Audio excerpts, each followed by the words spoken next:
So I have a theme for today's show, and that is simple yet expansive. I'm only going to talk about two games, but basically they are very simple, expansive, and you know what else? Cheap. Relatively cheap. I mean, we're not talking like $1.99, but we are talking less than $3.99, which is great. But before we get into that, let's do a quick diagnostics check on your computer or phone. There has been rumors of the like and subscribe buttons not working, and that leads to further problems down the road. So let's just go ahead and give them a click and make sure they work. Anyway, the first game I want to talk about is Steamworld Dig 2. Now, this game is fantastic in so many ways. Like, the first thing that really got me about it is the aesthetics. Like, it looks really good. And, I mean, the whole story behind it really is that you're like this robot who's mining, and you're looking for your friend, essentially. And you do find out if he or she or it, whatever they are, got lost in a mining expedition. And so that's sort of your whole thing, is to try to find your friend. This story does actually branch out to something a little bit bigger.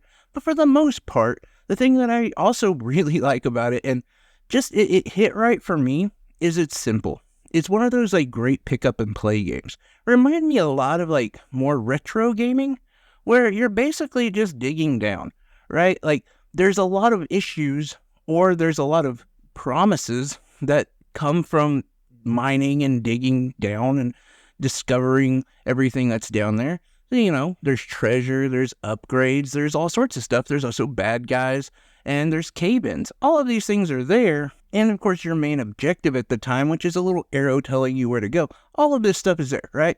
But just exploring, just digging around is really the fun of the game. And honestly, that's where you have your mind most of the time. It's like, oh, I'm just digging. I'm just finding stuff. Oh, there's treasure over there. I'm going to go over in that direction and grab that treasure.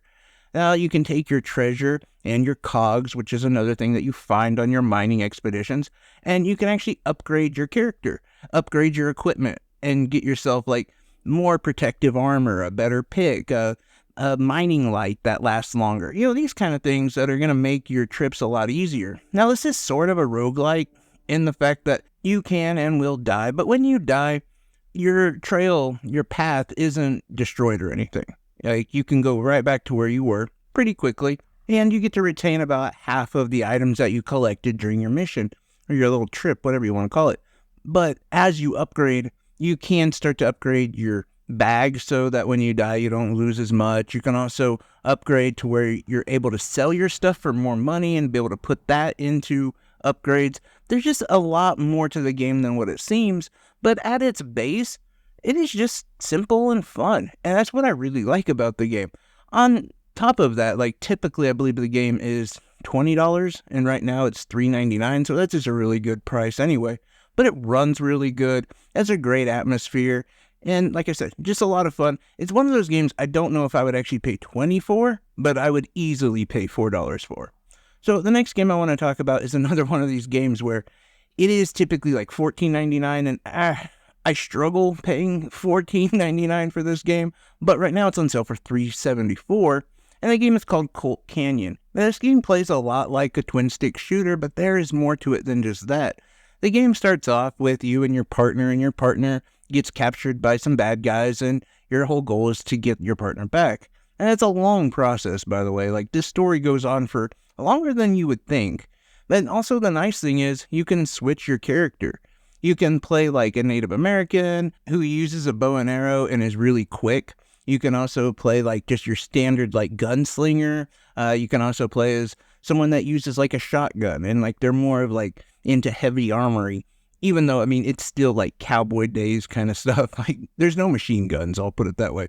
But there's also the fact that it's not just a twin stick shooter, as there's also an element of stealth to the game. You can hide behind different things in the environment and surprise attack the bad guys with like more of a melee attack. And there is a lot of melee combat as well. It's not just gunfighting. And yeah, the visuals are rather simplistic. Nothing is really greatly defined or anything. But I also think like that's for the better, because the game does perform really well. And when there's a lot of enemies on the screen and there's a lot of shooting and you're trying to avoid bullets and, you know, get off your own attack, it's kind of best to have the performance instead of like high quality visuals. And ultimately, I believe that this was the style that they were going after when they made the game. So I think it plays really well into that. Having multiple characters who like have different attack specialties and having pros and cons to each character, and really shape the game out to like make it far more well-rounded than just being a twin-stick shooter, but honestly just with a little bit more depth than your average twin-stick shooter. Like for instance, there are a lot of different little side quests that you'll come across, people to save, or different characters that you can kind of unlock, weapons to unlock, things like that. It's simple yet expansive. The world is a lot bigger than what it seems when you first start playing it, but it's not like overwhelming. And it's another one of those games that's great just to pick up and play for a little while. I don't know how many times I've killed like 20 or 30 minutes just playing Colt Canyon, I don't know, because I couldn't figure out what else I wanted to play, or I wanted to listen to like some music or something and just have something to game with. And so ended up just playing that, and it works perfect for that. And like I was saying before, I don't know if I would pay $14.99 for it, but definitely worth $3.74. And you do have until the 29th for that one. And this is just one of those games that I've actually owned for quite a while, but I've never heard anyone really talk about it, or rarely hear anyone talk about it. It sort of gets lost, I think, but it's definitely like a hidden gem. It's a great game. And I also wanted to touch on something else too. I usually have been doing shorts for like sale videos, just one at a time and dropping them. But I did one for Dragon Ball Kakarot, Dragon Ball Z Kakarot, and it was uploaded. Everything should have went through, and I don't know what happened to it. And that sucks because that was a game that was like $59.99, and it was down to like $14.99. I'm actually going to do a video about the game because I just want to talk about the creator. I want to talk about how much of a tool this game has also been for my son, who wanted to get into Dragon Ball Z, looked at it and was like, there's just too much. There's too much manga, too much anime, but he's very interested in this world. And so this game was a nice little starting point. But again, gigantic sale on the game.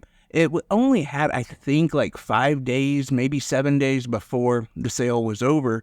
And yet the short, which I know it's not like huge, like I'm not broadcasting to hundreds of thousands of people or something, but just the fact that I put the work in, I wanted people to see that because I wanted them to be able to take advantage of that, especially, with the circumstances of the creator passing away recently, and I don't know, a way to pay homage.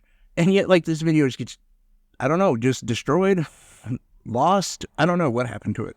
And so I definitely wanted to kind of ease back into the shorts thing and maybe try to figure out what's going on with that.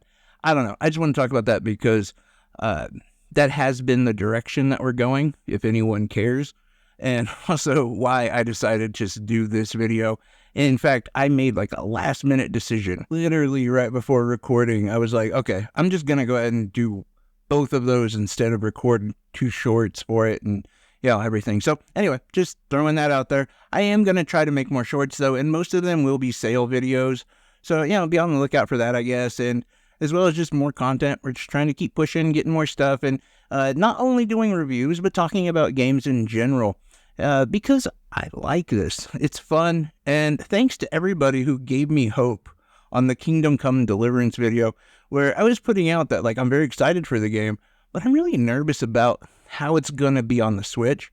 And there were some people in there who also agreed with me, the being worried about how well it's going to perform. But then there's a few other people who gave me some hope. And so, I just want to thank them.